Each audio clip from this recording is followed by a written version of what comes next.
قائمت محمد الوسیل.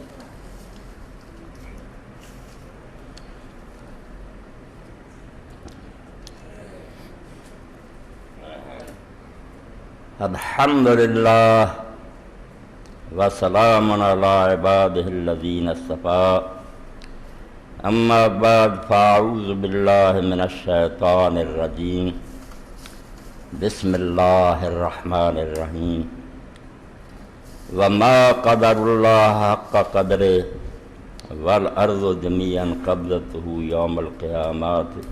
یوم القیامت والسماوات مطویات بیمینہ سبحانہ وتعالی عما یشرکون. واجب الاحترام احباب، دوستوں کے مشورے اور غور و فکر کے بعد میں نے چند چیزوں کا فیصلہ کیا. پہلے میں ان کا اعلان مناسب سمجھتا ہوں. سب سے پہلی بات تو یہ ہے کہ خطبہ اردو زبان میں ہونا چاہیے. یہ بہت سے دوستوں نے یہ بات بتائی کہ چونکہ اب بات کا سلسلہ دور تک پھیل گیا ہے، دوسرے ممالک میں بھی اس کی اشاعت ہے، وہاں زیادہ لوگ اردو سمجھتے ہیں. اس لیے اگر اردو میں خطبہ ہو تو اس سے عام لوگوں کو زیادہ فائدہ ہوگا. اللہ تعالیٰ کی توفیق اور مدد سے انشاءاللہ آئندہ جو خطبات جمعہ ہیں وہ اردو میں ہوا کریں گے. دوسری بات یہ ہے، جس طرح میرے بھائی نے توجہ دلائی وہ بھی ٹھیک ہے، وہ تو مجبوری ہے چھٹی کی وجہ سے. باقی وقت جو ہے اس کا میں نے یہ فیصلہ کیا ہے کہ وہ خطبے کا وقت صرف 40 منٹ ہوگا، اس سے زیادہ خطبہ نہیں ہوا کرے گا. 12:40 سے شروع کر کے 1:20 پر خطبہ ختم کر دیا کریں گے انشاءاللہ. یہ دوسری بات. اور تیسری بات یہ ہے کہ مسائل کے بارے میں کوئی آدمی کوئی چٹ خطبہ کے دوران نہ بھیجے، کیونکہ ان مسائل کی وضاحت میں پھر وقت زیادہ لگ جاتا ہے اور خطبہ لمبا ہو جاتا ہے. اس لیے صبر کریں. جو لوگ مسائل دریافت کرنا چاہیں نا، وہ جمعہ کے بعد میں بیٹھتا ہوں، بے شک یہاں ہی بیٹھنے کا اہتمام کر لیا جائے، کوئی بات نہیں. حجرہ میں بیٹھتا ہوں، وہ مسائل وہاں پوچھ لیا کریں، کھلے دل سے جو جی چاہے پوچھیں. یا خطبہ جمعہ اور بعد میں اگر کوئی دعا کی درخواست ہے یا کوئی ضروری اعلان ہے مسجد وغیرہ کے لیے یا کسی مسکین کے لیے، اس تک کی خطبہ کو محدود رکھیں. یہ بات بھی ذہن میں رکھیں کہ مسائل کے بارے میں چٹے نہ بھیجیں، یہ بعد میں آپ وہاں تشریف رکھیں اور پوچھ لیں. کیونکہ جو لوگ جلدی جانا چاہتے ہیں ان کو پریشان نہیں کرنا چاہیے، وہ جا سکتے ہیں، اور بعد میں اگر جو لوگ پوچھنا چاہیں وہ پوچھ لیں. اس سلسلہ میں ایک بات جو انہی دنوں مجھے پیش آئی، جس کی وجہ سے میں اپنے سابقہ تجربات کے بارے میں اور اعلیٰ وجہ بصیرت ہو گیا اور مجھے یقین ہو گیا کہ یہ دور فقہی مسائل کے بیان کرنے کا نہیں ہے. ہم جن باتوں میں الجھے ہوئے ہیں نا کہ لوگوں کو نماز سکھائیں، وضو سکھائیں، نیکی بدی کی باتیں سکھائیں، یہ مجھے بے وقت کی راگنی محسوس ہوتی ہے. میں نے دیکھا تعلیم یافتہ لوگوں سے میرا واسطہ رہتا ہے. میں سمجھتا ہوں یہ سیدھے سادھے مسلمان ہیں، یہ مسائل اگر پوچھنا چاہتے ہیں تو نمازوں کے بعد بیٹھ جائیں، جی چاہے جو مسائل پوچھیں. وقت جو ہے ایسا ہے کہ الحاد جو ہے وہ غالب آتا جا رہا ہے. دنیا میں خود مسلمانوں میں ذہنی ارتداد پیدا ہو گیا. یہ بدقسمتی ہے ہماری کہ لوگوں نے پہلے مرتدوں کی طرح نام نہیں تبدیل کیے. کوئی عیسائی ہو جاتے یا ہندو ہو جاتے تو ہمیں پتہ چل جاتا وہ مسلم ہی ہیں، رشتے ناتے ہمارے ان کے ساتھ ہو رہے ہیں، مگر اندر سے وہ بالکل یقین جانے مرتد ہو چکے ہیں. وہ نہیں مانتے کہ کوئی خدا ہے، نہ وہ مانتے ہیں کہ کسی وقت کوئی نبی آیا، کسی قیامت کو نہیں مانتے. اس کا اظہار وہ عام لوگوں کے سامنے کرنے سے جھجکتے ہیں، مگر اپنی مجلسوں میں مذاق اڑاتے ہیں ان باتوں کا، اور اس بارے میں ایسے شبہات اور اعتراضات کا اظہار کرتے ہیں پڑھے لکھے لوگ،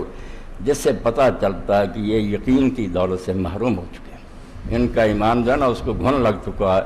ہم زبردستی ان کو مسلمان مانتے ہیں، اور یہ بھی بیچارے اس لیے کہ کوئی گڑبڑ نہ ہو جائے خاندان میں خاموش ہیں،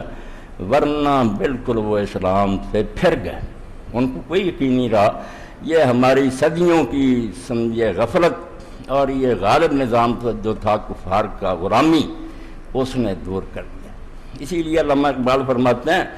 سونا تہذیب حاضر کے گرفتار غلامی سے بدتر ہے بے یقین. انگریزوں نے اور نہیں ہمارا کچھ بگاڑا، بہت سی ترقیاں بھی اس ملک میں کی ہیں، ہمارا یقین چھین لیا. انہوں نے ایسا نظام تعلیم قائم کیا کہ دینداروں کی اولاد جو تھی یہ وہ کھلی یا منکر ہوگی، اگر کھلی منکر نہیں وہ مذبذب ہوگی، شک میں پڑ گئی کہ اللہ جانے کون سا دین سچا ہے یا نہیں، بلکہ خود دین کے بارے میں شبہ میں مبتلا ہو گیا کہ پتہ نہیں کوئی دین نازل ہوا بھی ہے یا نہیں۔ انہی دنوں میں 3 راتیں میری ایسی صرف ہوئی ہیں کہ اسلام آباد سے میرے دوست ہیں ڈاکٹر بشیر صاحب، ان کے ساتھ 2 اور ڈاکٹر آئے ہوئے تھے، PhD لوگ، بڑے بڑے افسر ہیں، وہ بھی تھے، اور تیسرے دن ان کے ساتھ پھر یہاں یونیورسٹی کے ایک ڈاکٹر صاحب بھی آئے، جن کے بارے میں بشیر صاحب نے بتایا کہ یہ وہاں امریکہ میں پڑھتے رہے ہیں، ان کے پاس بہت سے سوال ہیں جو بڑے مولوی حضرات کے پیاس کو لے کر گئے، مگر انہوں نے کہا مجھے کوئی قائل نہیں کر سکتا، کسی نے معقول جواب نہیں دیا، اس لیے وہ بیچارے متشکک تھے کہ دین کی باتیں، وہاں یہودی سے کسی سے واسطہ رہا ان کا، ایک دہریے سے رہا، انہوں نے ایسے سوال اٹھائے کہ یہ دین کے بارے میں جانتے نہیں تھے، پریشان تھے۔ تو 3 راتیں گزری، سوموار، منگلوار، بدھ، میں نے دیکھا کہ ہمیں یہ باتیں چھوڑ دینی چاہیے، بریلوی یہ کہتے ہیں، دیوبندی یہ کہتے ہیں، ہمیں خود ایمان کی فکر کرنی چاہیے، مسلمانوں کا یقین ہی ہم بچا لیں، ان کو یہ دولت نصیب ہو جائے، دل سے یہ مان لیں کہ اللہ برحق ہے، رسول سچا ہے، قیامت ٹھیک ہے، اس کی ضرورت ہے۔ اور یہ باتیں جب اس طرح نہیں منوائی جا سکیں گی کہ ہم حوالہ دیں، قرآن میں لکھا ہے، حدیث میں لکھا، مسلم کے لیے تو اس سے بڑی دلیل ہی کوئی نہیں، جس نے اللہ رسول کو مان لیا اس کے لیے کافی ہے کہ اللہ نے کہا، رسول نے کہا، اب اس کے بعد اور کوئی دلیل نہیں، جو مانگتا ہے وہ اپنی حیثیت کو نہیں پہچانتا، کہلاتا مسلم ہے اور پھر اللہ رسول کی بات کے بعد بھی دلیل مانگتا نہیں، سمجھ نہیں آئی اس کو، وہ لوز تھنکنگ کا مریض ہے، اس کا دماغ جو ہے اس میں خلل ہے کہ اگر مسلم ہے تو پھر اللہ رسول کی بات کافی ہے، اور اگر مسلم نہیں ہے تو باہر کھڑا ہو جا، پہلے اس پر بحث کر کے اللہ کا رسول سچا ہے نہیں، نبوت پر بحث کر، نبی پر یقین ہو جائے گا تو اندر آ جانا، نہیں یقین ہوتا تو باہر ہونا، بے شک کافر مرو۔ یہ عجیب تماشا جو ہے کہ مسلم بھی کہلاتے ہیں پھر اللہ رسول کی بات پر یقین نہیں کرتے، کہتے دل نہیں مانتا، اس میں یہ سوال پیدا ہوتا، اس سے پتہ چلتا ہے کہ یہ عقل سے بھی کوڑے ہیں، بڑے بڑے ڈاکٹر فلسفی بنتے نا، بالکل عقل سے خالی ہیں۔ پہلے آدمی کو چاہیے کہ وہ بات کرنے سے پہلے اپنی پوزیشن متعین کرے کہ تم ہو کون، اگر مسلم ہو تو مسلم تو کہتے ہی اس کو ہے جس نے اللہ رسول کے آگے سر جھکا دیا۔ اب اللہ کے رسول نے کہہ دیا نا کہ ہمالیہ کسی زمانہ میں آسمان پر چلا گیا تھا، آپ کیوں نہیں کر سکتے؟ کہا کہ عیسیٰ علیہ السلام بن پاپ پیدا ہوئے ہیں، آپ تسلی کر لیں کہ کہا یا نہیں، بعد میں نہیں کہہ سکتے کہ بن باپ کیسے پیدا ہوا، یہ کافر کہہ سکتا ہے، پہلے طے کرو کہ تم کون ہو، غیر مسلم ہو تو ہم ناراض نہیں ہوں گے، آپ صاف کہہ دیں کہ میں نہیں اسلام کو مانتا، مگر پھر ہم چھوٹی چھوٹی باتوں پر نہیں بحث کریں گے کہ شادیاں 4 سے زیادہ کیوں جائز ہیں، خنزیر کیوں، یہ باتیں نہیں، یہ شاخیں ہیں، ہم خود نہیں جانتے کیوں ہیں۔ فوج میں ایک شخص ملازم ہوتا ہے، فوج کے قوانین ضوابط کہا جاتا ہے اس طرح دوڑو، اس طرح کیوں، کیا نہیں، فوج کے وہ ضابطے ہیں، آپ یہ فیصلہ کر سکتے ہیں کہ فوج میں بھرتی ہونا ہے یا نہیں، بھرتی ہونے کے بعد قدم قدم پر سوال کریں یہ کیوں ہے، یہ نہیں ہو سکے گا، اتھارٹی حکم دے گی، آپ کو ڈو اینڈ ڈائی ہونا پڑے گا، کرنا پڑے گا اور مرنا پڑے گا، آپ یہ بھی نہیں سوچ سکیں کہ یہ تو گولیوں کی بچھار میں بجے رہے۔ اور اگر اطمینان ہی نہیں ہوتا رسول اللہ کی رسالت پر معاذ اللہ تو بے شک آپ باہر، پھر ہم بحث آپ سے الگ کریں گے، رسالت پر بحث کریں گے جو بنیاد کی بات ہے کہ رسول سچا ہے یا نہیں، بعد میں چھوٹی بات میں، یہ ایک اصول کی بات میں نے آپ کے سامنے کہہ دی اپنے تجربے میں، اور آپ لوگ بھی یہ کریں، وہی کتابیں پڑھیں گے میں آپ کو بتاؤں گا، نہ یہ پڑھیں رسول کریم کی نماز جو بندی الگ رکھ لیں کہ حضور کی نماز یہ بھی حدیثیں دے رہے ہیں کہ رفع دین چھوڑ یہ ادھر دے رہے ہیں رفع دین والی، اس سے اور پریشانی پھیل رہی ہے۔ رسول پر اطمینان حاصل کریں، خدا کے لیے بنیاد گر گئی ہے، دہ گئی عمارت، یقین جو ہے وہ گم ہو گیا ہے، اس لیے یقین کو پیدا کرنے کی کوشش کرنی چاہیے، دلائل سے، باپ دادے سے سنی ہوئی بات چھوڑ دیں، آپ اپنے آپ کو بھی ویسے ہی سمجھیں، جیسے میں نے ڈاکٹر انیس احمد صاحب کے بارے میں سنا، میرے دوست سے وہ سول جج تھے یہاں رستم علی صاحب، اب اسد اللہ لطیف صاحب کے ہاں افطاری کی دعوت ہوتی تھی، آفیسرز کلونی وہ بھی آتے تھے، بات چیت ہوتی تھی، انہوں نے کہا کہ ہم ریفریشر کورس کے لیے 1 مہینہ اسلام آباد گئے، جج تھے، اب میں نے ٹریننگ کے لیے بھیجا گیا۔ اب ڈاکٹر انیس احمد صاحب نے کہا کہ اگر آپ نے یہاں رہنا ہے تو مسلمان ہو کر نہیں رہنا، اگر آپ نے یہ سمجھا کہ ہم مسلمان ہیں اعتراض نہ کریں، آپ کو کچھ نہیں ملے گا، آپ کافر ہو جائیں کہ قرآن جھوٹا ہے، اسلام جھوٹا ہے۔ دل کھول کر اعتراض کریں، جو کافروں نے کیے ہیں جی آپ پہ وہ کریں، میں آپ کی تسلی کراؤں، آپ کا اطمینان کراؤں، آپ ایمان لے کر یہاں سے لوٹیں۔ واقعی انہوں نے کہا کہ ہم نے ساری عمر میں جو پڑھا اس سے وہ نہیں ملا جو 29 دنوں میں ملا۔ لوگوں کو موقع دو، کسی کو کافر نہ کہو، کچھ نہ کہو، اور لوگ بیچارے بے یقینی کا شکار، نظام تعلیم نے ان کو گمراہ کر دیا۔ ہم فتوے دے لٹھ لے کر ان کے پیچھے پڑ جائیں کہ اس بچے نے یہ کیا، ایسا نہیں ہونا چاہیے۔ بحث کریں، اور بحث صرف رسول پر کریں، یقین جانے دین کی بنیاد جو ہم نے اللہ دیکھا، ہم سے اللہ کی کوئی بات ہوئی ہے، جنت دوزخ ہمیں دکھائے گئے، فرشتوں کا ہمیں پتہ کیا ہے یا نہیں ہے، کوئی نہیں۔ ہمارے پاس صرف ایک شہادت، ایک زبان ہے جس نے کہا کہ اللہ ہے، ایک ہے، یہ اس کی صفات ہیں، جنت اور دوزخ ہے، اس میں یہ کچھ ہے، ہاں یہ سارا رسول کریم علیہ السلام سے ہم نے سنا۔ اب رسول کریم علیہ السلام بھی وہ گواہ ہے جن کی صداقت کو پرکھنا لازم ہے۔ بالکل ہر شخص کو چاہیے کہ اس بارے میں جو چھلنی بھی وہ استعمال کر سکے اس پر حضور کو جانچے، تسلی کرے، سخت سے سخت اعتراض کر کے فیصلہ کرے کہ دل مانتا ہے کہ یہ اللہ کی طرف سے تھا، سچا رسول تھا۔ اگر یہ ہو گیا تو انشاءاللہ پھر جیسے لائن کلیئر ہو جاتی ہے نا اور ٹرین تیزی سے بھاگنے لگتی ہے، سارا دین آ جائے گا، نمازیں بھی آ جائیں گی، روزے۔ جب یہی بنیاد کمزور ہوگی، آپ باپ دادا سے سنے وہ مانتے ہیں تقلیداً کہ مسلمانوں میں پیدا ہو، یار یہ لوگ کہتے ہیں ہمیں کیا پتہ عیسائی سچے، پھر نہیں، سب کچھ تباہ، کچھ نہیں۔ دین کی بنیاد رسول کریم علیہ السلام کی رسالت کا اس بات ہے، یہ اصولی بات سمجھیں۔ اس لیے کتابیں بھی بتاؤں گا، پھر بھی بتاتا رہوں گا، سوال بھی اس کے لیے کریں، سیرت النبی پر آپ ڈٹ جائیں۔ قرآن جو ہے یہ بھی صرف حضور کے کہنے سے ہم مانتے ہیں اللہ کی کتاب، ہمیں نہیں پتا کہ جبریل آئے تھے یا نہیں کیا، حضور نے فرمایا۔ آپ کو ہم نے سچا مانا، دل و جان سے مان لیا کہ اللہ کا کلام، آپ پر اعتماد اٹھ گیا، ساری عمارت گر گئی، بکس اڑ گئی، ساری بارود کی چنگاری نے سب کو برباد کی۔ اور اگر انکار نہیں بھی، شک بھی آ گیا نا کہ خدا جانے بہت سچے ہیں گوتم، پھر بھی دین برباد ہو۔ اور اسی لیے آپ دیکھتے ہیں کہ قرآن مجید کی آخری سورہ میں اللہ نے جس شے سے پناہ مانگنے کو حکم دیا کیا ہے، شر الوسواس، وسوسہ پیدا ہو گیا نا، شیطان نے کوئی خیال ڈال دیا آپ کے دل میں، شاید یار یہی بات ٹھیک ہو، برباد۔ یہ بیج کو جیسے گھن کھا جاتا نا، پھر نہیں پودا اٹھے، دین نہیں آئے گا کبھی بھی۔ وسواس ایسی بیماری ہے، اللہ کے رسول علیہ السلام نے خود دعائیں سکھائی ہیں، میں وسوسۃ صدر، دل میں وسوسے نہیں آنے چاہیے، وسوسہ دین کو کھا جاتا ہے جیسے لکڑی کو آگ کھا جاتا۔ تو ایمان اور یقین جو ہے نا، یقین پیدا کرے غافل، یقین سے ہاتھ آتی ہے وہ درویشی کے جس کے سامنے جھکتی ہے فخور۔ فخور چین کے حکمرانوں کو کہتے ہیں، جیسے آج ہم بش کو کہتے ہیں نا، اس زمانے میں چین کے حکمران سب سے بڑے مانے جائے فخور۔ تو درویش فقیر کہتے ہیں یقین پیدا کر، یقین اگر آ گیا نا تیرے اندر تو فقیر بھی ہوگا اور گودڑی پہنے ہوگا اور چٹائی پر بیٹھا ہوگا نا، وقت کے سلطان سلام کے لیے آئیں گے، تجھے نہیں جانا پڑے گا، تیری خدمت میں حاضر ہوں گے۔ یہ وہ دولت ہے، اور یقین نہیں ہوتا کچھ بھی، یقین کے بغیر کوئی بات نہیں۔ خلیل آسا درے ملک یقین رن، ابراہیم علیہ السلام کی طرح یہ دروازہ کھٹکھٹا، اللہ نے کہا یکون من الممکن، ہم نے اسے دلائل اتنے سکھائے، بار بار نشانیاں دکھائیں کہ وہ یقین کرنے والوں میں سے بن جائے۔ یقین ایسی دولت، فرمایا ابراہیم علیہ السلام کی طرح اس دروازے کو کھٹکھٹا، نوائے لا احب العافین، پھر آواز تو دے گا جو قرآن میں آتی ہے کہ میں فانی چیزوں کا نہیں مانتا، پھر خدا کا دامن ہاتھ میں آ جائے گا، وہ زندہ خدا مل جائے گا، روشنی ہو جائے گی، نور، ورنہ اندھیروں میں بھٹکتا رہے ساری عمر، اندھیرے یا کفر کا یا شرک کا یا فسق کا یا بدعت کا، طرح طرح کی گمراہیاں، نجات نہیں پا سکتی۔ تو اس لیے ایسی کتابیں جن سے ایمان پیدا ہو، رسول پر یقین پیدا ہو۔ جن لوگوں کو پتہ ہے اس دور میں مولانا مودودی رحمۃ اللہ علیہ نے جو کام کیا، ان کے مخالف بھی مانتے ہیں، چھوٹے چھوٹے مسائل میں جھگڑتے ہیں کہ صحابہ کے بارے میں یہ لکھا ہو، مگر اس بات کو مانتے ہیں کہ یہ کفر کی الغار جو ہے دہریت اور الحاد، یورپ جو لوگوں کو منواتا ہے سائنس اور فلسفے کے دور سے کہ خدا نہیں ہے، اس کا مقابلہ صرف اس شخص نے کیا، اور اس کے دشمن بھی اس کی کتاب میں استعمال کرتے ہیں، لکھتے ہیں کہ اگر یار ان مسائل میں نہ ہوتا تو اس سے بڑا کام کسی نے نہیں کیا،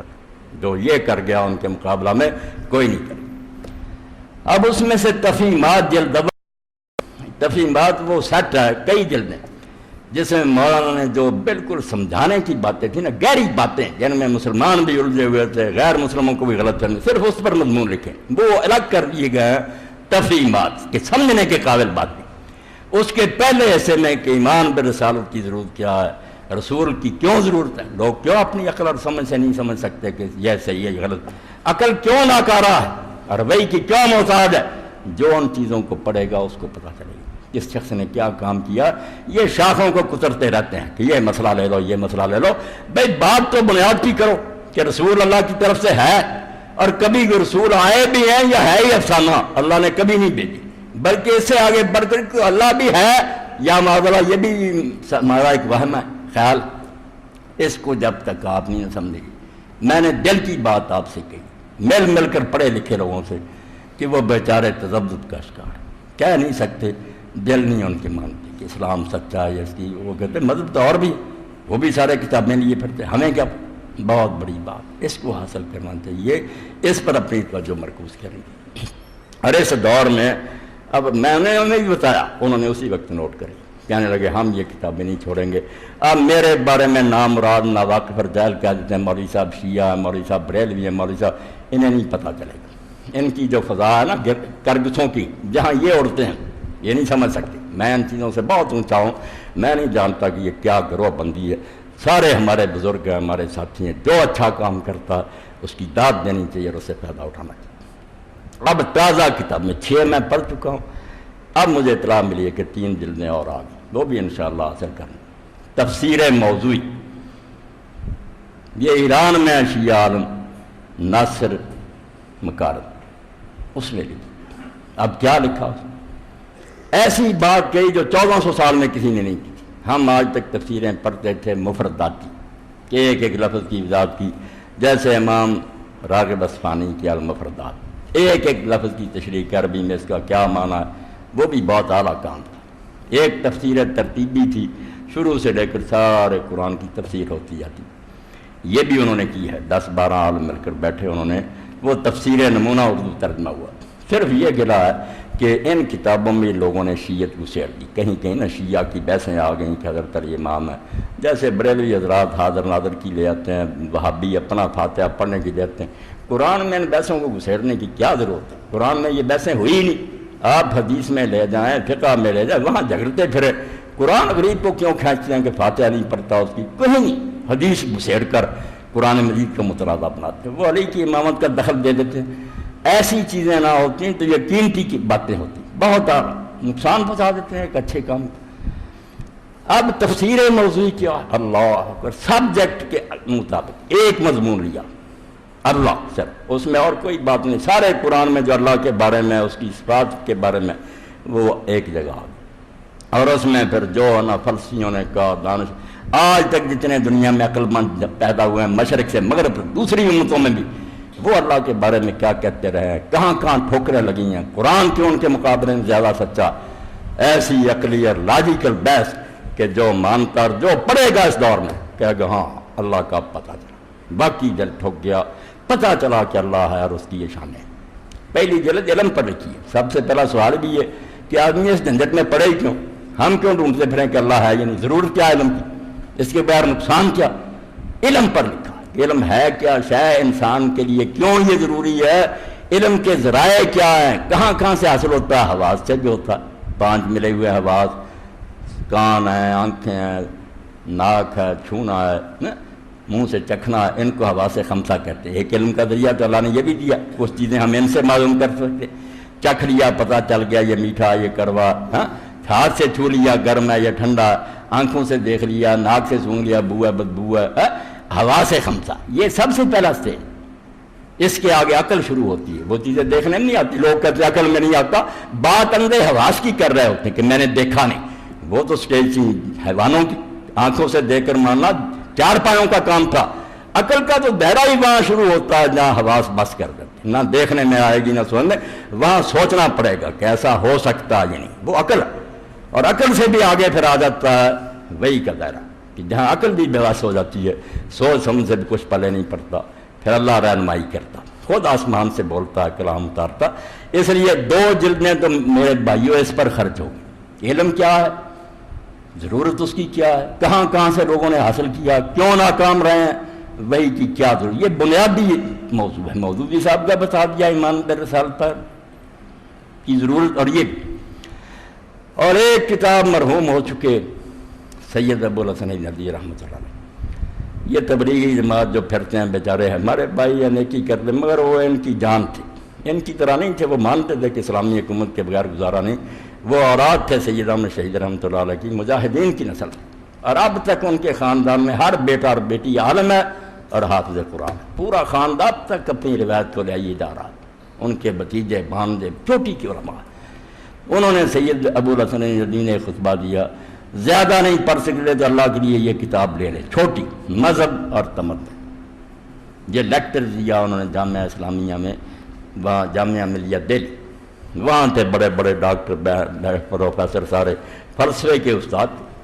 سید صاحب نے وہاں پھر یہ باتیں کہیں کہ 3 سوال ہیں جن کو حل کیے بغیر علم کا، علم ہی نہیں کہہ سکتا، جو یہ حل نہیں کرتا کوئی علم نہیں، دنیا جہان کی کتابیں رکھ دے، اگر ان سوالوں کا جواب اس کے پاس نہیں، اس نے کچھ نہیں جانا۔ پہلا سوال یہ ہے کہ ہم کہاں سے آئے، ہمارا مبدا کیا ہے، کس طرح دنیا میں آ گئے، خود بخود پیدا ہو گئے، مادے نے پیدا کر دیا ہے، کوئی اللہ ہے پیدا، اس کو مبدا کہتے ہیں کہ ہمارا آغاز کیا ہے۔ دوسری بات یہ ہے کہ انجام کیا ہو، ہر عقل مند ان پڑھ بھی کہے گا کہ واقعی یہ باتیں سوچ لیں کہ ہم جب نہیں تھے کس طرح یار اس دنیا میں آ گئے، کس نے بنا دیا یا خود بخود بنے، اس بارے میں فیصلہ کرنا پڑے گا،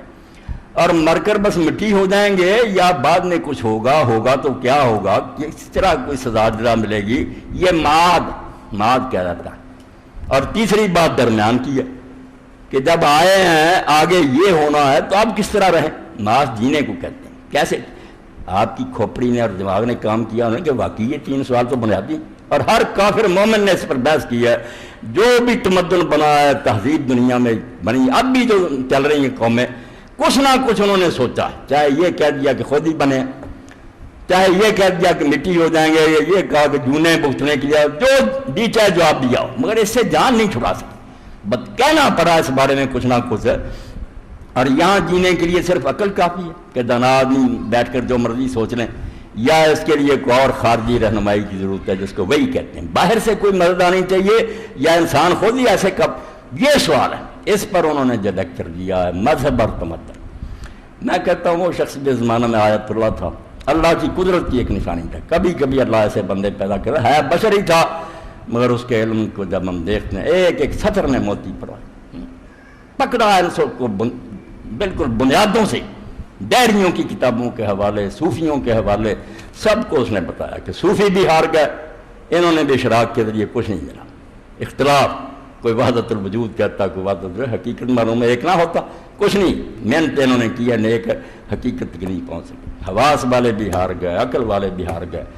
پھر ثابت کیا کہ صرف ایک گروہ دنیا میں ایسا آیا جن کے پاس 100% حق تھا، ایک رائے بھی کم نہیں تھی، وہ نبی تھے علیہ السلام، کیونکہ وہ اپنی طرف سے نہیں بولتے تھے، ان کا نہ اندازہ تھا، نہ تحقیق تھی، نہ ریسرچ تھی، اللہ خود بولتا تھا، انہیں بتا دیتا، جس نے جہان بنایا جو وہ بتاتا تھا کہ میری دنیا ایسی، اس لیے جو بات بتاتے تھے اس میں نہ کوئی غلطی تھی، نہ خطا تھی، کوئی خامی نہیں تھی۔ انبیاء اتنی پیاری کتاب ہے، ایمان بس روح میں سما جاتا ہے کہ واقعی اللہ ہے، اس کے نبی سچ، پھر آیات بھی بہت سی۔ اس لیے اثر کرنے کے کام جو ہیں یہ ہے، چھوڑیں چھوٹی باتوں کو ہاتھ ناپ کے نیچے باندھنے، لوگ نماز ہی چھوڑ گئے، وہ کہتے ہیں اللہ ہی کوئی نہیں، نماز کیا کم، آپ کس چکر میں پھنسے ہوئے ہیں کہ 2-4 اگر مسجد میں آتے ہیں ان بیچاروں کو بھی لڑاتے رہتے ہیں، وہ ایک دوسرے سے سلام سے ہی جاتے رہتے ہیں، میرا مولوی کہہ دیتا ان سے سلام نہ کہنا، وہ کہہ دے اسے کہنا، صرف یہ ہے خدمت ہم انجام دے رہا ہے، اللہ کے لیے اللہ منواؤ، اس کے رسول منواؤ، آخرت منواؤ، اس پر دلائل دو، محکم دلائل، تاکہ پتہ چلے کہ واقعی بھیجنے والا بھی ہے، اس غرض کے لیے بھیجا ہے، بعد میں نتیجہ یہ سامنے آئے گا۔ تو اب میں صرف اس سلسلہ میں جو میں نے قرآن مجید میں سے پڑھا اس کا ترجمہ ذرا کر دوں۔ یہ سورہ زمر ہے، 24واں پارہ، قرآن میں یہ مضمون تو بھرا ہوا، پچھلا خطبہ بھی تھا کہ اللہ کہتا ہے آئے گا جب یہ کارخانہ جو ہے یہ تباہ ہو جائے گا، یہ دنیا اسی طرح نہیں چلتی رہے گی، آسمان ٹکڑے ٹکڑے ہو جائے گا، پہاڑ اڑ جائیں گے، سمندر جو ہیں یہ بھی زمین پر پھیل جائیں گے، ساری زمین برابر کر دی جائے گی۔ وہ فنائے عالم کا بیان تھا۔ یہ قرآن میں سے کہاں سے پڑھیں؟ یہ تو سارا قرآن بھرا ہوا۔ قرآن کا تو یہ مرکزی مضمون ہے کہ لوگوں کو بتایا کہ یہ دنیا ایسے نہیں چلتی رہے گی، یہ چمن ہمیشہ آباد نہیں رہے گا، برباد ہو جائے گا۔ وقت آئے گا کہ سب کچھ تباہ و برباد کر دیا جائے گا، مگر تباہی پر ہی بات ختم نہیں ہو جائے گی۔ یہ نہیں کہ صرف تباہ کر کے چھوڑ دیا جائے گا، لوگوں کے مرے مرے نئی دنیا بنے گی، آسمان نیا بنے گا، زمین نئی بنے گی، اس میں پہاڑ نہیں ہوگے، اونچ نیچ نہیں ہوگی، اذا الارض مدت، اور وہ زمین اس سے پتہ نہیں لاکھوں گنا بڑی، آدم علیہ السلام سے لے کر سب جو اس پر آئیں گے کوئی پتہ نہیں وہ کتنی لمبی چوڑی کر دی، اس کا کیا نظام ہو اب نہیں ہم کچھ جانتے، بنے گی، بعد میں لوگ زندہ ہوں گے۔ تو اب جو ظالم یہ کہتے ہیں کہ نہیں بس مر جائیں گے، مٹی ہو جائیں گے، ان کے بارے میں اللہ پاک نے فرمایا ما قدر اللہ حق قدر۔ یہ سارے دہریوں کا جواب ہے کہ جو مانتے ہی نہیں خدا کو ان کو چھوڑو، جو مانتے نا کہ اللہ ہے پھر قیامت کے منکر ہیں، ان کے بارے میں اللہ نے کہا ما قدر اللہ حق قدر۔ ان ظالموں نے اللہ کی شان پہچانی ہی نہیں جیسے پہچاننی چاہیے تھی۔ انہیں اللہ کا صحیح پتہ ہوتا کیا انکار کرتے، کیوں یہ باتیں کہتے کہ قیامت نہیں آئے گی؟ میں نے پچھلے جمعے میں بھی اشارہ کیا تھا، اب بھی، کہ اللہ کیا ہے جو چاہے کر سکتا۔ اگر یہ مانتا ہوتا ظالم کیوں سوال اٹھاتا کہ جب ہڈیاں ہو جائیں گے، مٹی ہو جائیں، کس طرح دوبارہ پیدا ہوں گے؟ تو نے ظالم اپنے اللہ کو نہیں پہچانا، تو کسی عاجز اور بے بس کو مانتا ہے اللہ، ورنہ اللہ کو صحیح کو مانتا ہوتا، جو چاہے کرے، وہ ہزاروں دفعہ تباہ کرے، دنیا نئی بناتا رہے، کیا اعتراض ہے تجھ؟ تو نے نہ اس کی قدرت پہچانی، تو ویسا اومنی پوٹینٹ ہے، اتنی طاقتوں کا مالک ہے، نہ تو نے سوال اٹھایا کہ کون جانتا ہے کس نے کیا کیا۔ آدمی کو خود نہیں یاد رہتا، آدم علیہ السلام سے لے کے قیامت تک کتنے انسان ہیں، کس کو یاد ہے اس کا دل کتنی بار دھڑکا، دل میں کیا خیال آیا، آنکھوں نے کیا چوری کی؟ یہی سوال شیطان پیدا کیا۔ فرمایا ظالم اگر تو اللہ کو بکل شیء علیم مانتا کہ اس سے ایک ذرہ بھی چھپا نہیں ہے، اس کے لیے ماضی حال مستقبل سب ظاہر ہے، وہ ہر شے کو جانتا ہے، اور اگر تو کہتا ہے کہ بس ہے تو سب کچھ ٹھیک، مگر اس نے کیوں دنیا بنانی ہے، تو اس کی حکمت کا منکر ہے، تو اس کو نادان اور بیوقوف سمجھتا کہ اتنا بڑا جہان بنا دیا، ادھر نیکیوں کے ڈھیر لگ رہا ہے، ادھر بدماشیاں ہو رہی ہیں، وہ تماشا دیکھتا اور مر جاتے ہیں لوگ، وہ سب کو مٹی میں ملا دیتا۔ اس کی مثال تو میرے دوست کہہ رہا ہے بالکل ٹھیک ہے کہ ایک بچہ دیر رات پڑھتا رہا، اس نے پرچہ دیا ہے، خالی چھوڑایا، ممکن ہے دونوں کو انعام دے دیا۔ آپ ہی بتائیں آپ کے بچے کے ساتھ اگر یہ ظلم ہو، پڑھنے والے بچے کو بھی وہی انعام دو، فارغ اور بالکل بیکار رہنے والے کو آپ کا دل جو ہے دعائی نہیں دے گا کہ ممکن تو ظالم ہے، میرا بچہ دیر رات جاگتا رہا اور اس کو بھی وہی انعام۔ اس لیے اس سے بڑی بے حکمتی، نادانی اور بے وقوفی ہو ہی نہیں سکتی کہ کام کرنے والے کو اور نہ عمل کرنے کو برابر کے۔ تم میں سے کون آقا ہے جس کا ایک مزدور کام کرے اور دوسرے سرے سے کام ہی نہ، ان کو دونوں کو تنخواہیں دے؟ کوئی عقل کرو، اللہ کو اس سے بھی زیادہ نادان سمجھا۔ اسی لیے جنہوں نے کہا تھا کہ یہ دنیا جو ہی چلتی رہے گی، کیا جواب دیا اللہ نے؟ اللہ کی باتیں لاجک پر مبنی۔ میں کہتا ہوں عقل یہ ہے اصل سوچ، جاہلوں کی سوچیں بالکل بے۔ اللہ قادر مطلق ہے، جتنی بار چاہے دنیا بنائے، وہ علیم ہے، اس کو حساب دینے میں کیا مشکل پیش آئے گی، ذرے ذرے کو جانتا ہے کہ یہ جو پیش ہوا یہ کیا کر کے آیا۔ وہ حکیم اور دانا ہے، جانتا ہے کہ یہ گندگی ہے، یہ لٹرین میں پھینکنے کے قابل ہے، یہ خوشبو ہے، یہ گلاب کا پھول ہے، یہ گلدان میں رکھنا چاہیے۔ اس کو اتنی سمجھ رکھ ہے کہ یہ نیک ہے، اس کو انعام دینا ہے، یہ بد ہے، اس کو سزا دینی۔ تو فرمایا وما قدر اللہ حق قدر۔ جتنے قیامت کے بارے میں سوال اٹھاتے ہیں جواب آ گیا اس میں کہ انہوں نے اللہ کو نہیں پہچانا جیسے پہچاننا چاہیے، کسی اور ہی چیز کو اللہ مانے بیٹھے ہیں، ورنہ سوال سارے ختم ہوتے ہیں، اللہ کی قدر ہی نہیں پہچان سکے۔ وَالْأَرْضُ جَمِيعًا قَبْضَتُهُ يَوْمَ الْقِيَامَةِ۔ یاد رکھو وہ وقت آنے والا ہے جب یہ لمبی چوڑی زمین جو مشرق سے مغرب تک ہے یہ اللہ کی مٹھی میں ہوگی۔ تم سمجھتے بڑی بڑی دنیا ہے، اللہ تمہارا غرور خاک میں ملا دے گا۔ ایک ایک ضلع کے حاکم ہو کر تم متکبر بنے ہوئے اور کہتے ہیں میں ہوں میں ہوں میں ہوں، میں اس وقت تمہیں دکھا دوں گا کہ یہ ساری سلطنتیں میری مٹھی میں ہوں گی۔ وَالسَّمَاوَاتُ مَطْوِيَّاتٌ بِيَمِينِهِ، اور آسمانوں کو بھی میں نے لپیٹ کر یہ کروڑوں اربوں سیارے دائیں ہاتھ میں لپٹے ہوئے ہوں گے اور اس طرح جھنجوڑ دوں گا۔ حدیث پاک میں آتا حضرت عبداللہ ابن عمرو بن العاص رضی اللہ عنہ جب حضور یہ بیان کر رہے تھے ممبر پر کانپ رہے تھے، حضور پر لرزہ طاری تھا کہ کیا وہ وقت ہوگا، بادشاہ کھڑے ہوں گے، متکبرین اور جبار کھڑے ہوں گے، مالک کائنات جھنجھوڑے گا اور کہے گا اے نا ملوک الارض، کہاں ہے وہ جو زمین میں بادشاہ کراتے تھے، آؤ سامنے اب این الجبارون، جو بڑے بنتے تھے سرکش، چر نکالے یہاں، این المتکبرون، کوئی بول نہیں سکے گا۔ پھر کہا جائے گا لمن الملک اليوم، بولو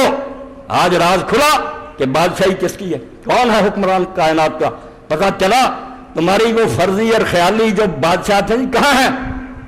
آئیں ساتھ تمہارے اب جکڑے ہوئے غلاموں کی طرح، اور پھر خود ہی آواز آئے گی للہ الواحد القہار، کسی کی بادشاہی نہیں، اللہ واحد کی بادشاہی جو اکیلا ہے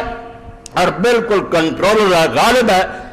انڈر کنٹرول ہے اس کے دن، قہار کہر والا کر رہے، اللہ بڑا قہار ہے، اس کا معنی پنجابی والا لے لیتے ہیں بڑا ظالم ہے، توبہ توبہ، عربی زبان میں قہر دبانے کو کہتے ہیں کہ اس نے ہر ایک کو دبا کر رکھا، کہ اس کے سامنے چوں نہیں کر سکتا، وہ غالب ہے۔ تو فرمایا یہ آسمان و زمین اس نے مٹھیوں میں پکڑے ہوں گے، سبحانہ و تعالی عما یشرکون، سن لو وہ پاک ہے اور بلند ہے ان چیزوں سے جو اس کے ساتھ تم شریک کرتے۔ اب یہاں ہم کیا کرتے ہیں، ترجمے آتے ہیں نا، پہلی بات پڑھیں گے قصے کہانیاں، جب ٹیپ کی بات آئے گی نا آخری جس میں سب کچھ ہوگا، سرسری اللہ پاک ہے اور بلند ہے، گزر جائیں گے، عالم گزر جائیں گے، درس دیتے بس سب کچھ اس میں 1000 سال بحث کروں سبحانہ و تعالیٰ میں وہ چھپی ہوئی، جانتے ہی نہیں کہ اس میں حکمت کے کتنے ہوتی۔ جب کہا وہ کون ہے، سبحانہ، ہر کمزوری سے پاک۔ اب لاؤ سوال، جتنے قیامت کے بارے میں سوال کرو گے اس میں کوئی نہ کوئی کمزوری خدا میں نکالو گے، پھر سوال بنے گا۔ اگر وہ جو چاہے پیدا کر سکتا ہے، ہر شے کو جانتا ہے، عادل ہے، حکیم ہے، فیصلے کرے گا، پھر کون سا اعتراض باقی رہے گا۔ سبحانہ، اس میں کوئی خامی عیب نہیں ہے، وہ ساری کمزوریوں سے پاک ہے جو تم نے فرض کر رکھی ہیں۔ وتعالی، اور تمہاری عقل جہاں تک پرواز کرتی ہے نا، سوچتے جاؤ اڑتے جاؤ بلند، وہ اس سے پرے، تمہارے اندازوں سے بالا ہے پرے سرحد ادراک سے اپنا معبود۔ قبلہ کو اہل نظر قبلہ نما کہتے ہیں، وہ بہت اونچا، اس کو کوئی نہیں پا سکتا، نبی ولی نہیں پا سکتے۔ اللہ کے رسول علیہ السلام نے بھی فرمایا، ساری رات تہجد پڑھتے آخر سجدے میں گر جاتے، لا احصی ثناء علیک، اللہ میرے بس میں نہیں ہے کہ میں تیری تعریف بیان کر سکوں کہ تو کیا ہے اور کیا نہیں۔ جب سمجھ نہیں سکتے کیا بیان کریں، انپا کما سنائے نفسک، تو خود ہی اپنی تعریف کر سکتا کہ تو کیا ہے کیا نہیں، ہم نہیں کچھ بھی کر سکتے۔ اقرار نبیاں سندات لا احصی بچا، اسی حدیث کا حوالہ دیا ہے نا مولانا کہ لا احصی ثناء علیک، جو حضور نے کہا نبیوں کے سردار کا اعتراف آ گیا ہے۔ اقرار نبیاں سندا لا احصی بچایا، گناہ تیری نو پا نہ سکے تو بے عیب خدایا۔ سب کچھ وہی ہے، پتہ نہیں، جبریل روز کلام سنتا لے کر آتا، عمر کا افسر ہو نہیں میں پا سکا کہ کون ہے، کون حکم دیتا، آواز سنتا ہے آ جاتا۔ حضور نبی کریم صلی اللہ علیہ وسلم سے ایک یہودی عالم نے پوچھا کہ زمین کے جو خطے ہیں ان میں سے سب سے اللہ کے نزدیک پیارے خطے کون، اتنے جو ہیں مسجدیں ہیں، بازار ہیں، گھر ہیں، احب البقائر اللہ کون سے، اور اسی طرح برے کون سے؟ آپ نے فرمایا میں نہیں جانتا۔ جبریل آئے، ان سے پوچھا، انہوں نے کہا میں بھی نہیں جانتا، اللہ سے پوچھوں گا۔ اللہ کے پاس گئے، واپس آئے، اور حدیث پاک میں کہا اللہ کے رسول جتنا میں آج قریب ہوا ہوں، جب سے پیدا ہوا کبھی قریب نہیں ہوا، آپ کے سوال کی برکت سے بہت اللہ نے قرب بخشا، مگر پھر بھی میرے اللہ کے درمیان 70,000 نور کا پردہ ہے، جھلمل ہو رہی تھی، کوئی پتہ نہیں چلتا کیا آ گیا۔ جواب لائے کہ سب سے پیاری جگہ مسجدیں ہیں، سب سے بری جگہ بازار اور منڈیاں۔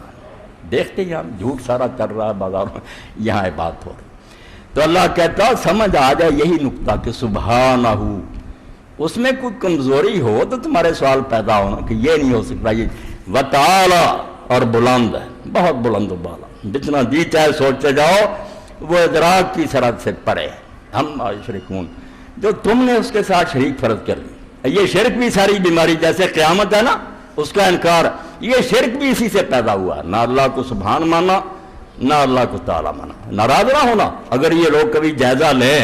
کہ ہم کیوں یہ وسیلے واسطے ڈھونڈتے ہیں کہ اللہ کو ملنا، فلاں کے پاس جائیں، وہ اللہ کو جا کر کہے گا، نادانوں کے ذہن میں اللہ کا سبحان اور تعالیٰ ہونا نہیں آیا۔ انہوں نے سمجھا کہ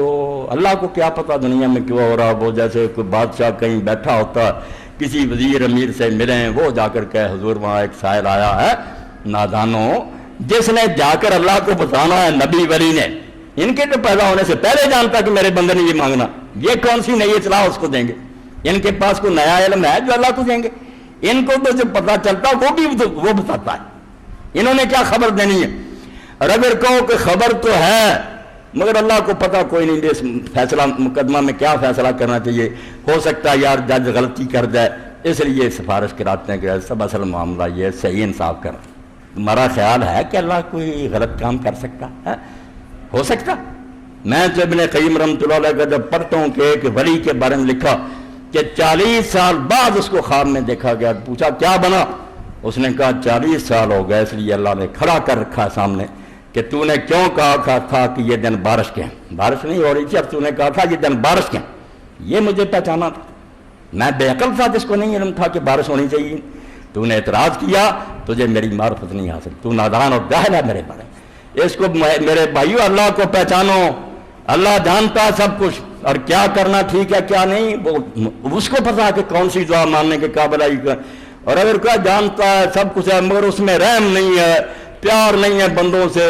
اس کو یار کوئی کہے سنیں گا تو شاید اس کے دل میں کوئی ترس آئے، ورنہ اسے ہماری کیا پرواہ، لعنت ہو کروڑوں تم پر جو ارحم الراحمین ہے۔ اور جس نے ذرہ ذرہ تقسیم کیا تو حضور نے فرمایا جو 100واں حصہ نہ بانٹا، 99 اب بھی باقی رکھے ریزرو، اور 100واں تقسیم کیا تو اس کا بھی اثر ہے کہ گھوڑی جو ہے اس کا پاؤں پر بچے پر آ جائے فوراً نرم کر کہ میرا بچہ دیس پر باؤ نہ آ جائے، وہ مخلوق میں اس 100ویں حصے کا یہ اثر ہے، رحمت ہے، اللہ رحیم نہیں، وہ نہیں رحمت کرے گا اور کون رحمت کرے گا؟ وہ ان کے دلوں میں اگر رحم ڈالتا ہے، کسی غریب نے فریاد کی، امیر کے دل میں آ گیا ایسے پیسہ، کس نے خیال ڈالا؟ اللہ نے ڈالا۔ اس لیے فرمایا سبحانہ و تعالی عما یشرکون، جو باتیں تم کہتے ہو قیامت کے بارے میں یا شرک کے بارے میں، یہ اس لیے کہتے ہو کہ تمہیں پتہ نہیں چلا کہ اللہ ہر قسم کی کمزوری سے پاک ہے اور تمہارے اندازوں سے بہت پرے ہے۔ وہ کوٹھا نہیں ہے کہ وہاں پوڑیوں کی ضرورت ہو، نہ وہ ڈی سی ہے جو اندر چھپا ہوا کہ اردری کی ضرورت ہو۔ وآخر دعوانا الحمدللہ رب العالمین وصلی اللہ تعالی علی خیر خلقہ سیدنا محمد